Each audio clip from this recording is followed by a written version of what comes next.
Akiwa na umri wa miaka 36, Julai 8 mwaka 2014, katika mchezo wa nusu fainali kombe la dunia nchini Brazil, Jerumani wakicheza dhidi ya Brazil, Miroslav Klose aliweka rekodi ya kuwa mfungaji bora wa muda wote wa kombe la dunia na magoli yake 16. Lakini leo tunazungumza Juni 22 mwaka 2026, Lionel Messi La Pulga anavunja rekodi hiyo na kufikisha idadi ya magoli 17 mechi ya kundi J, Argentina akiwa mbele kwa goli 1-0 dhidi ya Austria. Lakini pia rekodi haijamwacha salama Lionel Messi. Huyo anaingia katika rekodi nyingine kuwa miongoni mwa wachezaji waliokosa penalti nyingi za kombe la dunia, mwaka 2018 dhidi ya Iceland, mwaka 2022 dhidi ya Poland, na leo mwaka 2026 dhidi ya Austria. Karibu kombe la dunia la FIFA 2026.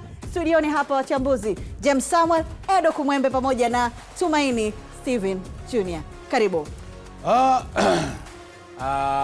Tunasema vitu vingine unaacha utukufu uchukue nafasi yake, kwa maana ya kwamba kazi ambayo aliifanya Laflani na vijana wake ili kuwepo kile ambacho tulikuwa tunakijadili kwamba hakiwezi kutokea kilichotokea kwa Algeria, ndicho ambacho tulikuwa tunakiona, ila pale padogo ambapo walidelay kwa kiasi kidogo tu, hapo ndipo ambapo unakuja kuthibitika ubora na kwa nini anatajwa kuwa ni miongoni mwa wachezaji bora kutokea ulimwenguni.